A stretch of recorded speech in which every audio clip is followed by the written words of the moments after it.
In 1970, a trio of education researchers hired an actor to pretend to be a professor. They found someone sufficiently sophisticated looking, dressed him in tweed, and then handed him his assignment: to give a lecture at a teaching conference while posing as Dr. Myron L. Fox, MD, a fabricated scholar of medicine and education. The lecture crafted by the researchers was written to sound facially intellectual, but to actually say nothing at all. It was filled with double talk, neologisms, non sequiturs, and contradictory statements, and interspersed with parenthetical humor and meaningless references to unrelated topics. In other words, the lecture was a trap.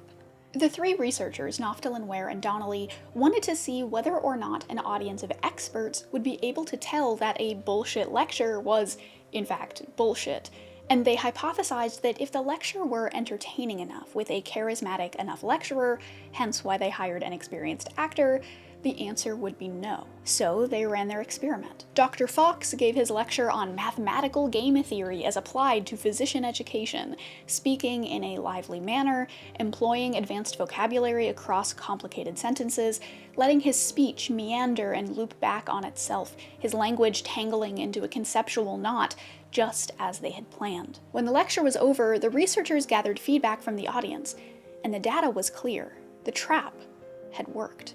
Across 3 presentations of the lecture to 3 different groups of experts in medicine and education, audiences consistently reported not just enjoying the lecture, but also feeling as though they had learned something. Though it's worth emphasizing that it is impossible for them to have learned anything, because there was nothing there for them to learn. The lecture was written specifically to give the illusion of depth via pseudo-intellectual gibberish that sounds good only if one never stops to actually think about what's being said. What the Dr. Fox experiment revealed was that given a charismatic and engaging enough format, even experts fail to see through the illusion. Even experts are taken in by pseudo-intellectual gibberish. Even experts can be fooled by gifted enough charlatans. And if experts can be fooled, what hope do the rest of us have?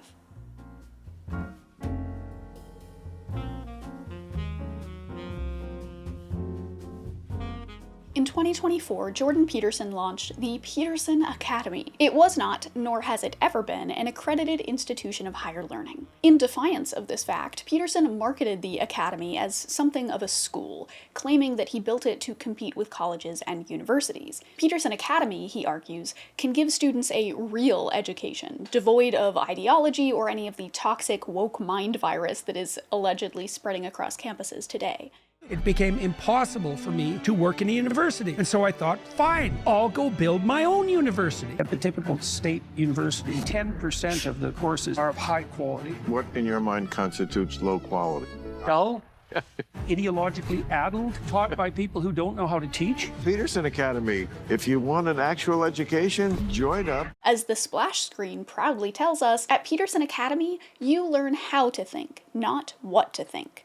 At first glance, the Academy does have the trappings of a university. There's an impressive roster of professors, many of whom have PhDs from prestigious universities or carry other equally weighty credentials, and the courses promise students access to expansive, thoughtful conversations about big, heady topics like metaphysics and neuroscience and the nature of beauty and great leaders and storytelling and art. These aren't just big subjects, they're important subjects.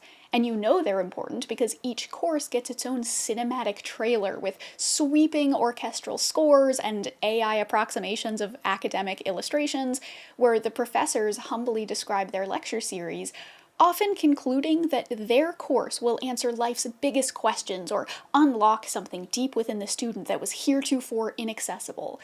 All claims delivered without a hint of self-consciousness. If the risk of life is death and evil, then you need a map that shows you the way that justifies that risk. That's what beauty primarily is. We realize a deeper reality. You have to understand what it would really mean to say that beauty could save the world. You can change yourself, you can change society, you can change history. Beyond Good and Evil is a cardinal work, a prodroma to the entire intellectual and political history of the 20th century. Brilliant, romantic, insightful, deep, psyche-shattering, dancing bit of literary genius. There's no consensus about what intelligence is. It's a question that has existential, ethical import to it. Because if your IQ is too low, you know what happens to you? You die. For a measly $400 per year, Peterson Academy students get access to the most important, life-changing information available. How lucky for them! And how serendipitous for Jordan Peterson that the world's greatest thinkers just happen to be his friends, colleagues, and past students.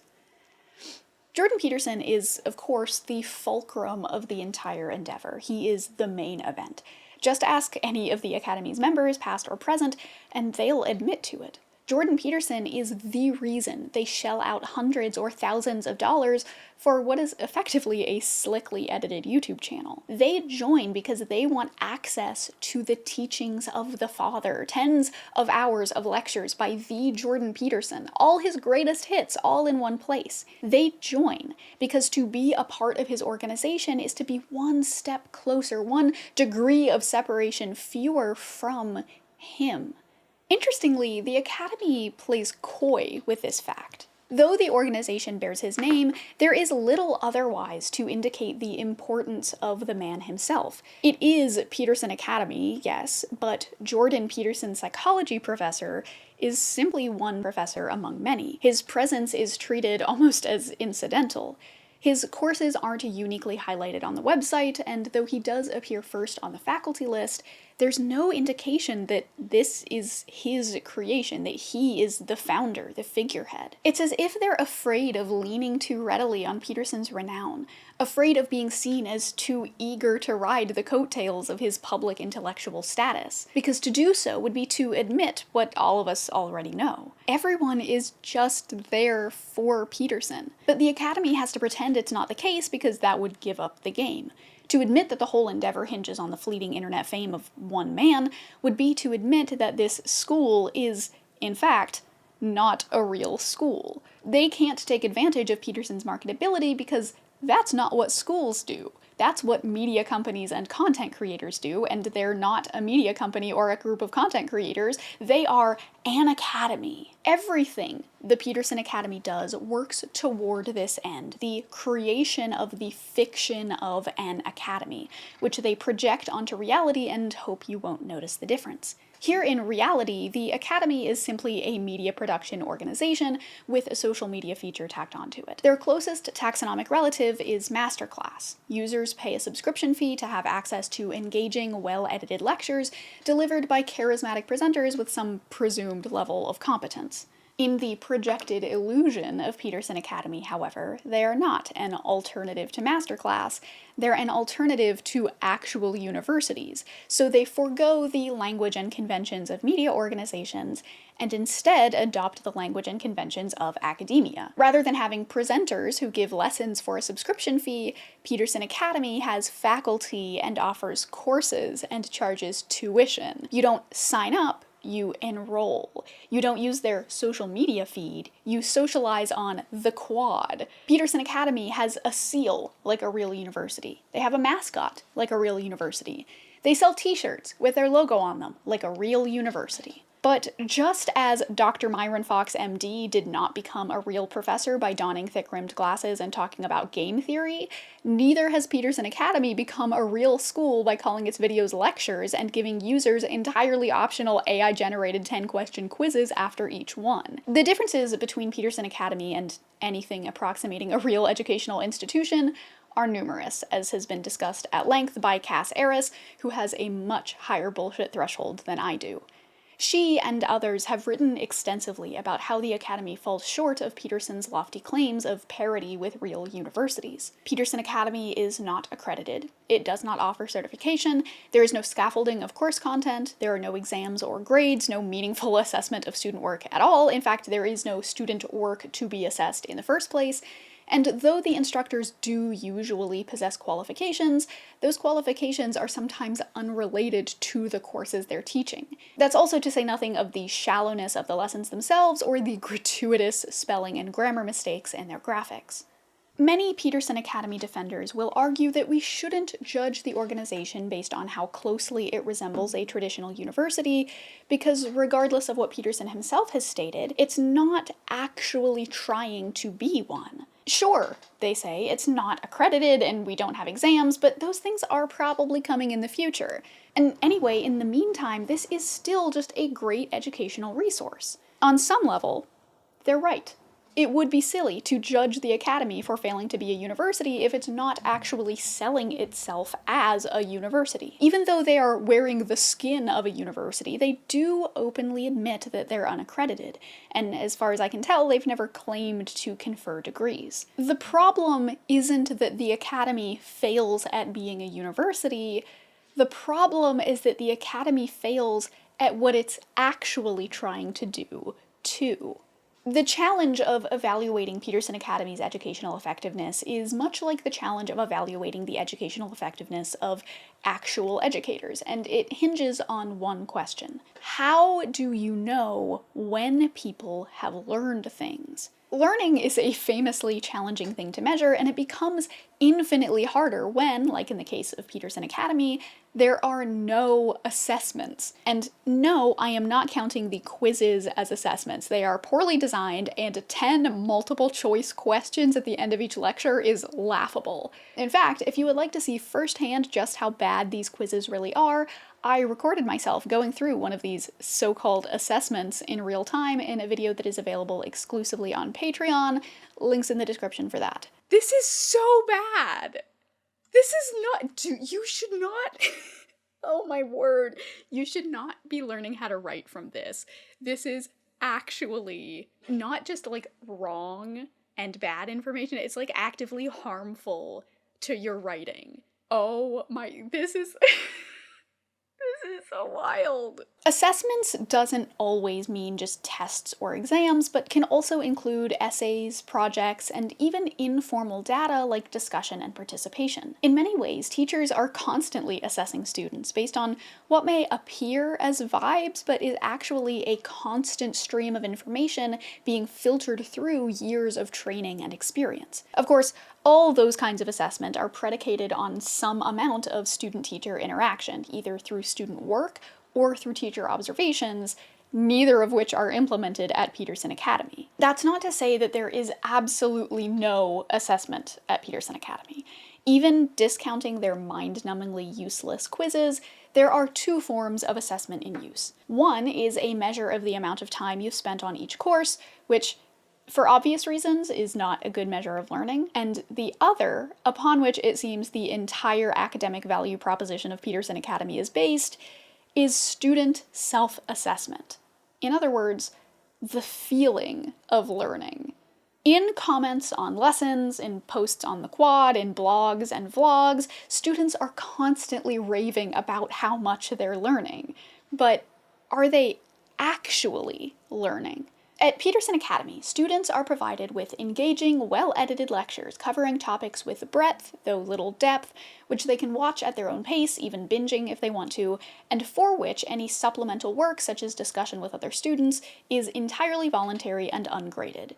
There is no interaction with lecturers, and there are no textbooks. Believe it or not, these conditions are not conducive to learning. For one thing, research has shown time and time again that lectures are not the most effective educational tools. Now, they can be useful in very specific circumstances, especially when supplemented with other teaching strategies, but people simply do not actually learn very well from lectures. This is not to say that no learning is possible in lecture-based environments, even in hard STEM subjects where lectures are more common and potentially less engaging.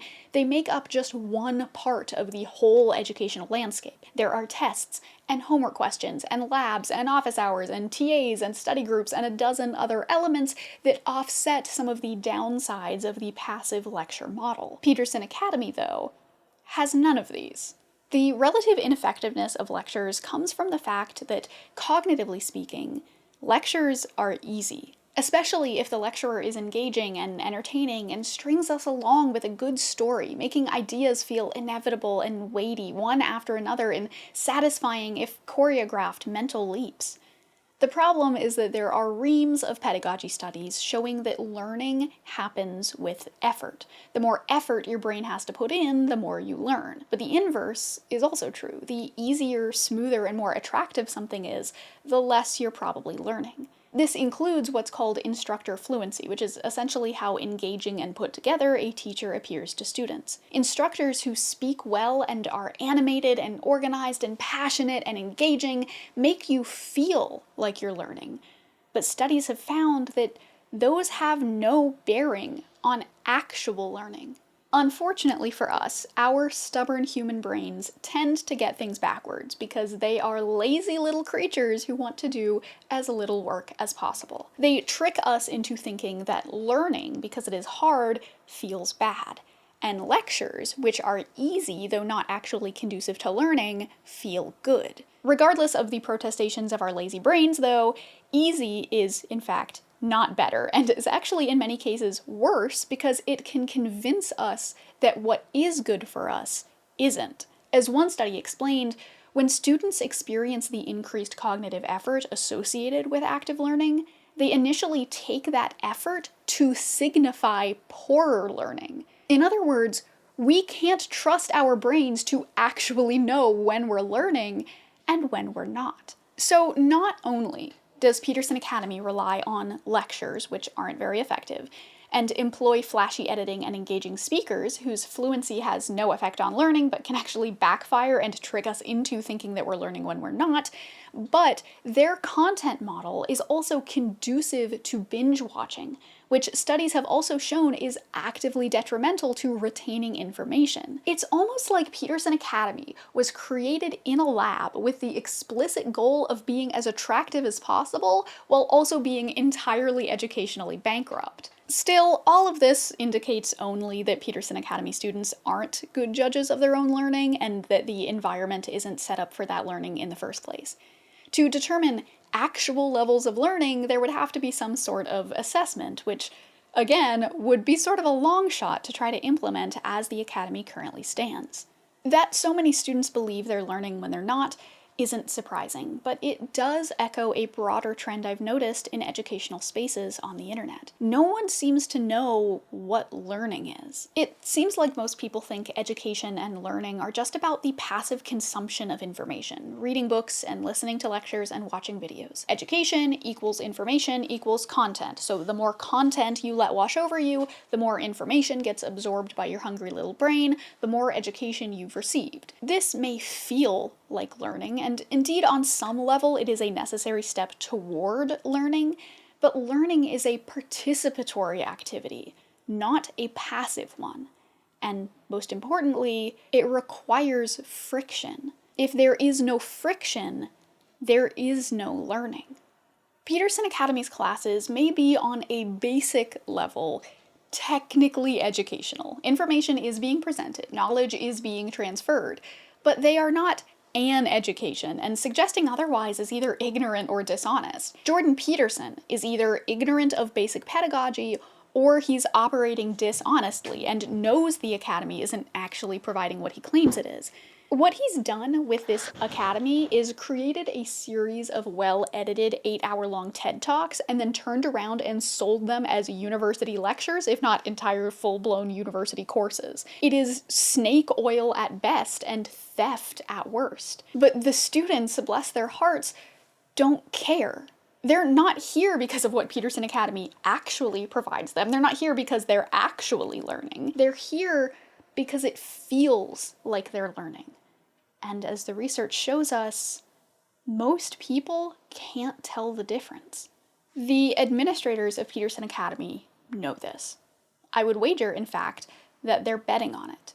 They are betting on their audience not being able to tell the difference between a real education and the capital C content produced by Peterson Academy. I wouldn't be surprised if their target audience is people who don't know any better, which, to be clear, isn't exclusive to people who didn't attend college or university. Plenty of Peterson Academy students have, and they are just as susceptible to the illusion of learning as anyone. Remember the Dr. Fox experiment. Even experts can be fooled into thinking they're learning, even when they're not. Add to this a broad spectrum resentment toward traditional academia, the idea that their university was ideologically corrupted or intellectually stifling, the feeling that their professors were less engaging than the ones at Peterson Academy, that texts and lessons were less interesting, and the community that they were supposed to find on campus was less welcoming and intellectually stimulating, and the appeal is clear.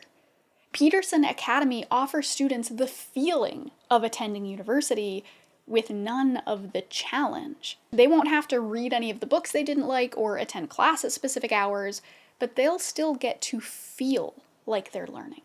Past this academic resentment, a more disheartening trend among Peterson Academy students is just how many joined while near rock bottom. A young woman going through a messy divorce while being ostracized by her church for having the strength to separate from her abuser, while also dealing with the death of her sister. A young man struggling to make ends meet and find his purpose in life after separating from his girlfriend and dropping out of school after just 1 year. A woman who left her church, trying to find meaning and direction after being frustrated with her traditional university education. The Peterson Academy student body is a grab bag of infinite permutations and combinations of mix and match struggles. Divorces, dropouts, money troubles, faith troubles, always a frustration with academia. The one constant thread across every story is, of course, Jordan Peterson. His books gave them structure when they most needed it. His lectures opened their mind to new possibilities. He saved them, and now their savior has opened a school. Of course they joined it. The allure of Peterson Academy is not just its Jordan Peterson content, but its promise to students of something larger, access to big, important ideas taught by big, important people. When it first launched, there was also the promise of being part of the beta phase, being torchbearers for the Academy, getting to help build something that their hero had sworn was going to be an antidote to one of society's great ills.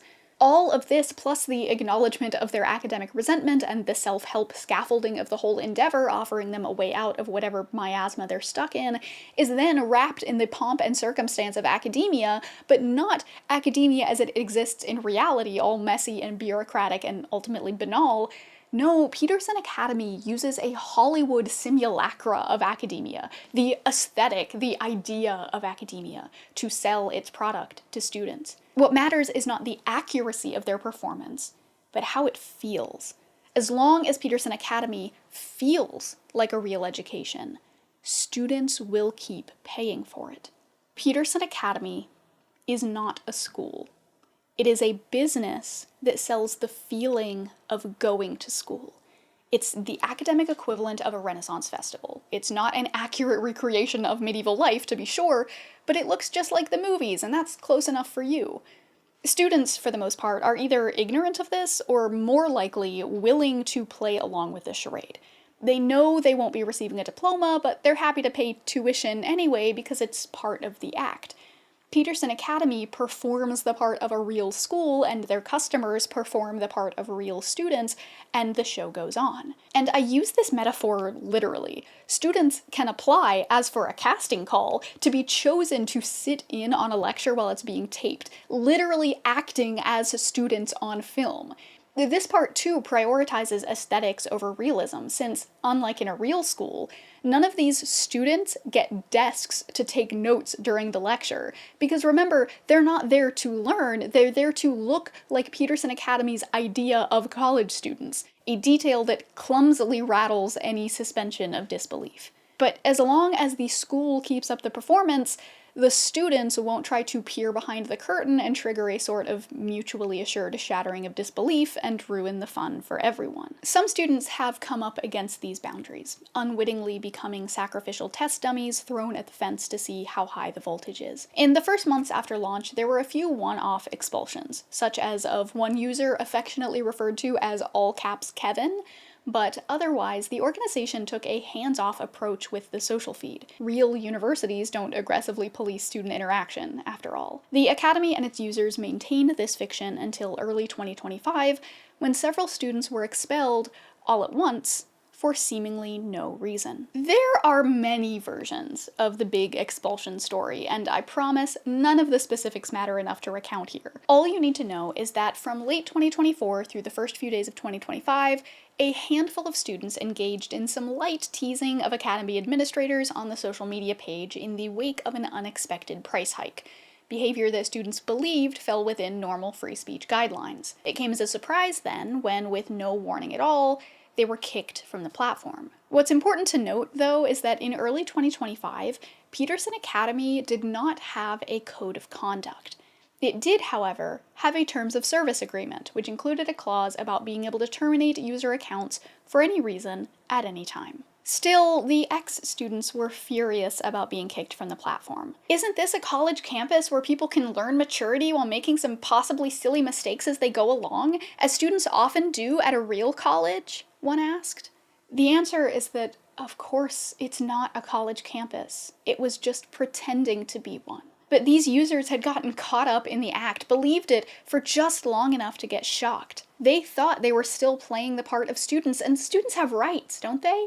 The Peterson Academy, on the other hand, had broken character. Instead of playing a university with free speech protections, they defaulted back into a business, treating the students the way any social media platform treats unruly users. They got banned. That said, the act requires willing participation by both parties, and one ex-student decided, well, if Peterson Academy can break the illusion, then why can't I? In the process of being expelled from Peterson Academy, I have formed a different understanding of what it is. A fantastic streaming platform featuring some of the world's best professors and content I adore. Though with podcasts and other alternatives available on the market, I'm not sure I could justify paying $14.50 Canadian per year for it without accreditation. If the events of the past few weeks had not occurred, I might feel differently. Several months later, in a reply to a comment on her blog post, the same user said this. My theory is that Michaela got it in her head she was running a university and the wokies were trying to take it over. But in reality, her streaming site's biggest fans were just worried about price increases. Yet the act continues. Peterson Academy still has tens of thousands of users who believe they're truly learning, simply because this media organization has access to a studio, some charismatic PhDs, and a copy of Premiere Pro. It's worth noting that this paradigm obviously isn't unique to Peterson Academy. Just recently, we've seen the meteoric rise of Professor Jiang, who, in case it wasn't clear, is not a professor. He uses the title of professor and dresses like a professor and uses a smartboard and draws graphs, and above all, he sounds like he knows what he's talking about. He uses the kind of language we expect to hear in a university class. But just like the professors at Peterson Academy and like Dr. Fox before them, Professor Jiang is simply offering listeners the illusion of learning. But with an engaging enough presenter, who can tell the difference? I have far too little patience to cover Professor Jiang, but the same cannot be said for my dear friend Jose, who has just released a video about him over on his channel. It dovetails really nicely with this video, so be sure to check it out when this one is over if you are itching for more takedowns of faux academic weirdos.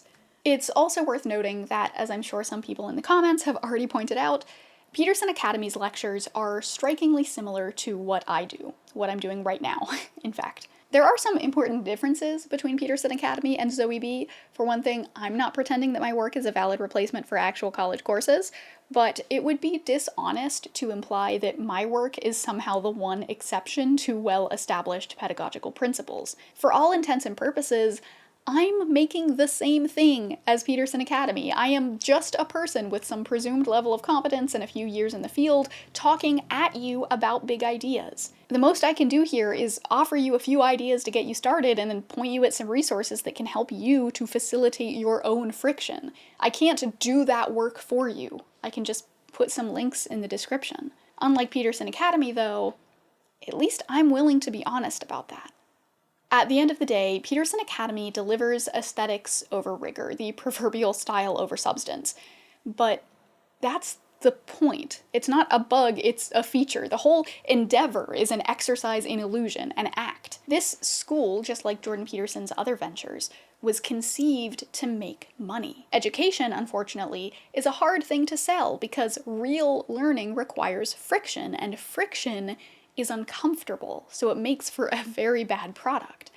What sells is comfort and ease and good vibes. Rather than sell education, then, Peterson Academy sells the illusion of it. They're selling not actual learning, but the feeling of learning.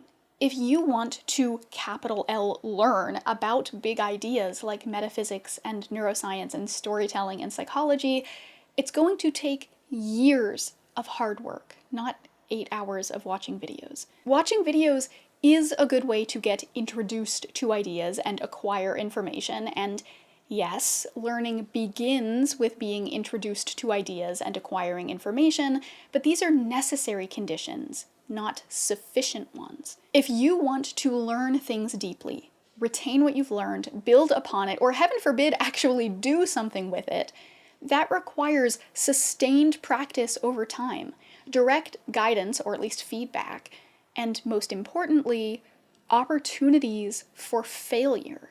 If there is no failure state, there is no learning.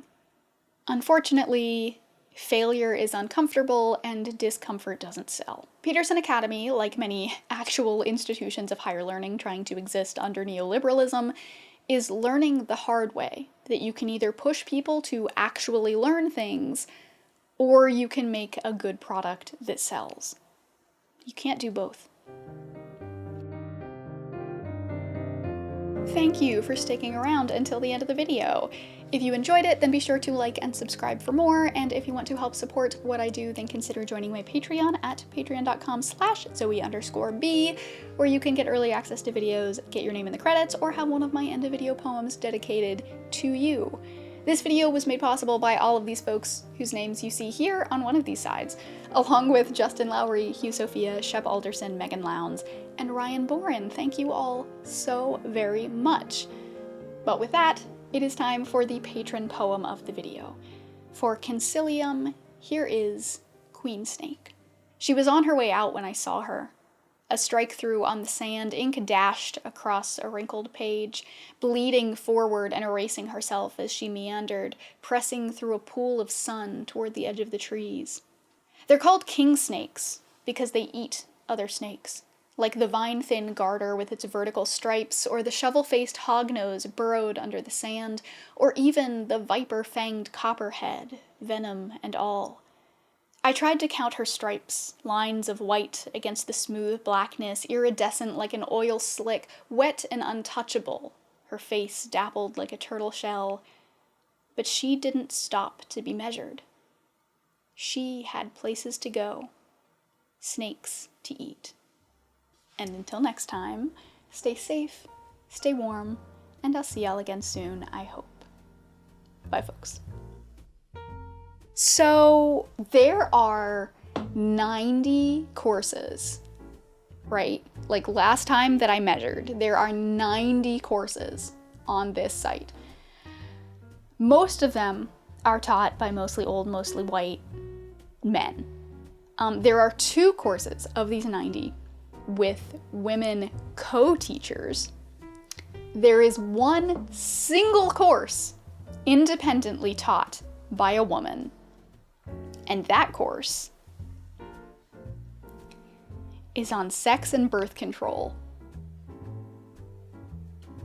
Which is like one of, it's like such a good fun fact. It's just funny. It's like, of course, this is what it's like. I need a little drinky. I don't know why I said it like that. I am an adult. I hope that yeah, look, it's this cat butt. I don't think that the people want cat butt, Desmond. Is this? Okay.